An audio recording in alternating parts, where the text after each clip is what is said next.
आप सभी का आपके अपने इस यूट्यूब चैनल में हार्दिक स्वागत है।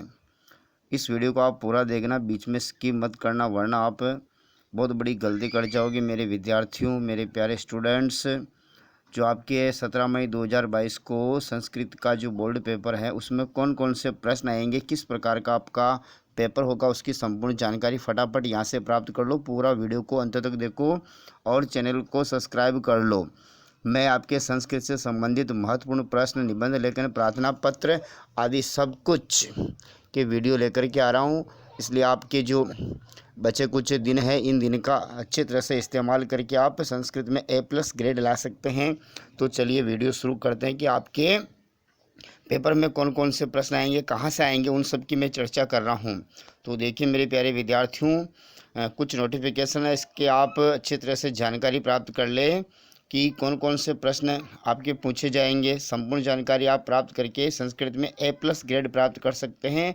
और आपकी परीक्षा तिथि 17 मई 2022 मंगलवार को है, ये आपको पता है। उसके बाद देखिए मेरे प्यारे विद्यार्थियों, सबसे पहले जो आपको बात और जो चीज़ आपको पक्की करनी है, उपसर्ग से संबंधित प्रश्न आपसे पूछे जाएंगे। कोई शब्द आपको दे दिया जाएगा, जैसे उपकार शब्द आपको दे दिया है, इसमें से आपको उपसर्ग पूछेगा तो उपसर्ग हो गया, और कार शब्द जो शब्द हो गया। अगर कार में भी आपको देखा जाए धातु पूछे तो क्री धातु है, ठीक है ना। इस प्रकार से उपसर्ग आप पक्के याद कर लीजिए, ठीक है ना। उसके बाद देखिए प्रत्यय से संबंधित प्रश्न, प्रत्यय भी आपसे पूछा जाएगा, ठीक है ना। प्रत्यय से संबंधित, जैसे कि आपसे गत्वा शब्द दे दिया, इसमें आपसे धातु और प्रत्यय पूछ लिया तो गत्वा में गम धातु और कत्वा प्रत्यय होता है। इस प्रकार से प्रत्यय से संबंधित प्रश्न भी आपके आएंगे, ठीक है ना। 2 या 3 नंबर के प्रश्न प्रत्यय से संबंधित ही आपको देखने को मिलेंगे, तो प्रत्यय कंप्लीट कर लीजिए। उसके बाद देखिए संधि से संबंधित प्रश्न होंगे, इसमें आपको संधि विच्छेद दिया हुआ होगा या कोई शब्द दे देंगे, उनमें संधि पूछी जाएगी, तो आप संधि, स्वर संधि, व्यंजन संधि, विसर्ग संधि आप फटाफट याद कर लीजिए। संधि से संबंधित प्रश्न 2 या 3 आपको देखने को मिलेंगे। मैंने आपके पेपर डाल रखा है इससे पहले, उसको आप देख करके एनालिसिस कर लीजिए और संधि अच्छी तरह से पक्की कर लीजिए। उसके बाद देखिए आपके चौथा बिंदु है, लगभग 15 वस्तुनिष्ठ प्रश्न अबसैदे वाले होंगे, ठीक है ना। मैंने मॉडल पेपर हल करवा रखा है, उसमें आप देख सकते हैं पूरा मॉडल पेपर। मैंने 50 मिनट का वीडियो पूरा एनालिसिस कर रखा है, जो यूट्यूब में पहली बार इतना विस्तार से और अच्छी तरह से मैंने पूरा एनालिसिस करके पेपर डाल रखा है, आप ज़रूर देखें, ठीक है ना। उसके बाद देखिए 15 वस्तुनिष्ठ प्रश्न हो गए। अब 15 वस्तुनिष्ठ प्रश्न में आपको क्या पूछेगा वो, ठीक है ना। इनमें आपको संधि पूछ सकता है, प्रत्यय पूछ सकता है, और पाठ से संबंधित जो प्रश्न बनते हैं वो पूछ सकता है। तो वस्तुनिष्ठ प्रश्न 15 हो गए। उसके बाद देखिए मेरे प्यारे, रिक्त स्थान से संबंधित प्रश्न ये भी आपके होंगे। रिक्त स्थान में क्या होगा, पूरा स्टेटमेंट दे दिया जाएगा, बीच में रिक्त स्थान छोड़ दिया जाएगा और आगे 2 या 3 शब्द देंगे, उनमें से आपको चुन करके लिखने हैं। ये तो आपकी इजी होगा वैसे। उसके बाद देखिए छठा बिंदु, अव्यय से संबंधित प्रश्न, जैसे प्रति, अपि, ठीक है ना, सहसा, इस प्रकार से आपको अव्यय से संबंधित प्रश्न, ये भी आपको रिक्त स्थान में ही भरने होंगे, ठीक है। ये भी रिक्त स्थान से संबंधित प्रश्न होगा, अव्यय याद कर लीजिए।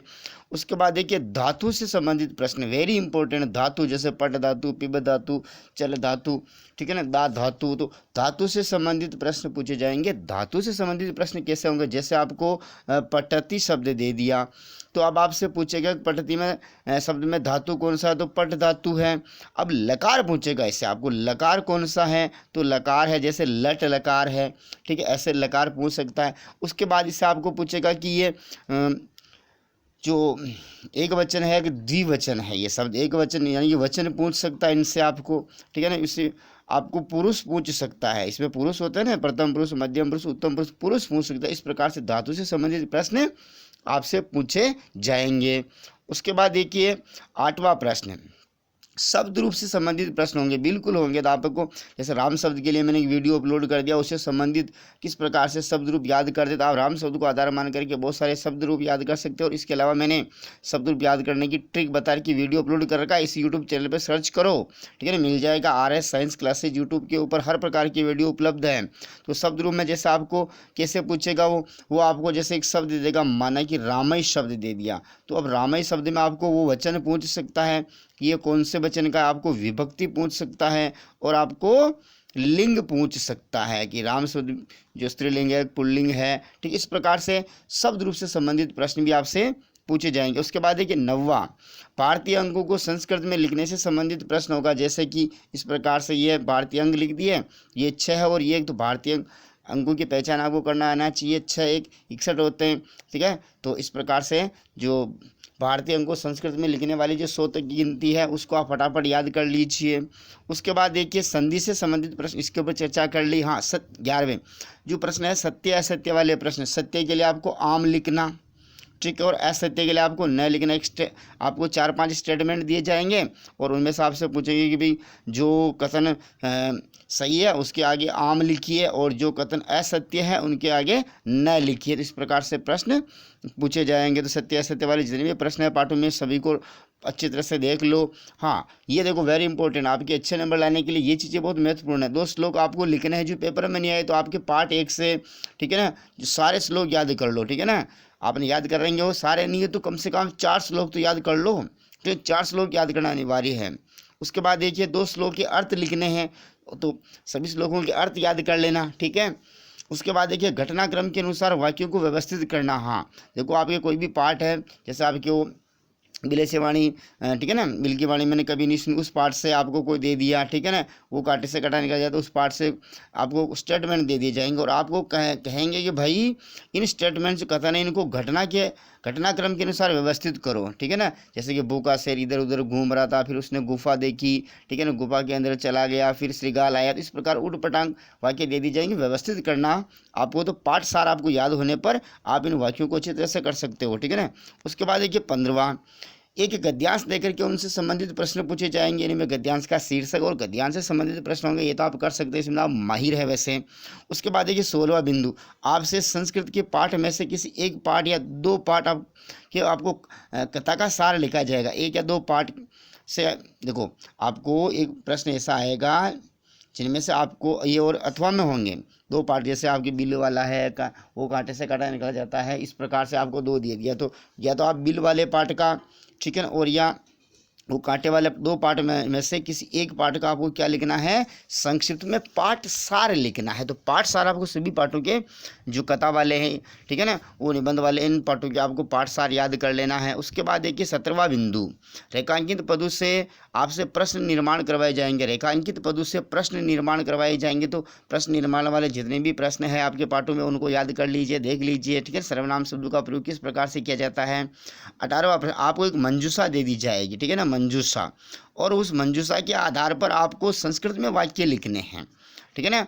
जैसे कि आपको कोई चित्र दे दिया जाएगा उसमें, जैसे रक्षाबंधन का है, दीपावली का है, होली का है, उद्यान का है, ठीक है ना, खेल के मैदान का, किसी खेल के का कोई से संबंधित चित्र है और मंजूषा के भी ये शब्द है, इनको आधार मान करके आप 6 वाक्य बनाइए, 7 वाक्य बनाइए, इस प्रकार से आपको वाक्य बनाना है, ठीक है ना, समझ में आ गया। उसके बाद देखिए 19वां बिंदु, उसके बाद है कि एक गद्यांश होगा जिनमें रिक्त स्थान होंगे और मंजूषा से ऊपर कुछ शब्द दिए होंगे, गद्यांश होगा उनमें रिक्त स्थान छूटे होंगे, तो मंजूषा से उन रिक्त स्थान की पूर्ति करना है, ठीक है। तो आप एक बार क्या करिए, फटाफट सभी पाठों के को संस्कृत में अच्छी तरह से पढ़ लीजिए ताकि आपको पता चल जाएगा, ठीक है, क्योंकि आपके पाठ से ही आएंगे, गद्यांश बाहर से नहीं आएंगे, ठीक है ना।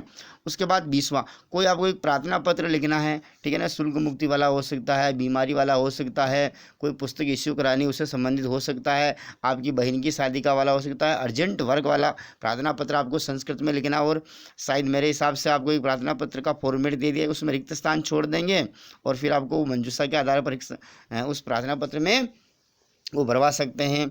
उसके बाद देखिए 21वां जो प्रश्न आपके बनने की संभावना, किसी भी विषय के ऊपर आपको निबंध लिखाएगा। क्या करेगा, निबंध। निबंध में भी वो क्या देगा, आपको एक मंजूषा देगा, उनमें से आपको छांट करके लिखने हैं।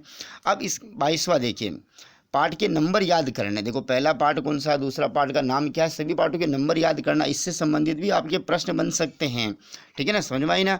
उसके बाद आपको और कौन कौन सी जानकारियाँ जो याद करनी है, कारक, ठीक है ना, कारक से संबंधित जानकारी आपको चित्र से याद करनी, विभक्तियों से संबंधित है, ठीक है, और आपको अव्यय शब्द अच्छी तरह से याद करने हैं, ठीक है ना, और सभी पाठों के प्रश्न उत्तर आपको पक्के याद कर लेने हैं। आशा करता हूं कि ये वीडियो आपको बहुत अच्छा लगा, पसंद आया होगा। चैनल को सब्सक्राइब कर दीजिए मेरे प्यारे विद्यार्थी। इसी प्रकार की मैं आपके परीक्षा उपयोगी वीडियो और जानकारी हमेशा ही आप डालता रहता हूं। तो आपको परीक्षा से संबंधित, किसी भी विषय से संबंधित कोई भी प्रॉब्लम है तो मुझे आप कमेंट करके बताएं, मैं उस समस्या का समाधान करने का अच्छी तरह से प्रयास करूंगा और आपके विश्वास आशा पे मैं खरा उतरने का प्रयास करूंगा। मेरे प्यारे विद्यार्थियों, आप संस्कृत में A+ ग्रेड प्राप्त करें, ऐसी मैं मां सरस्वती से प्रार्थना करता हूं। आपका दिन मंगलमय हो, आपका भविष्य उज्जवल हो। जय हिंद, जय मां सरस्वती। हाँ, चैनल को सब्सक्राइब कर देना मेरे प्यारे विद्यार्थियों, इतनी सी गुरु दीक्षा मुझे दे देना। धन्यवाद।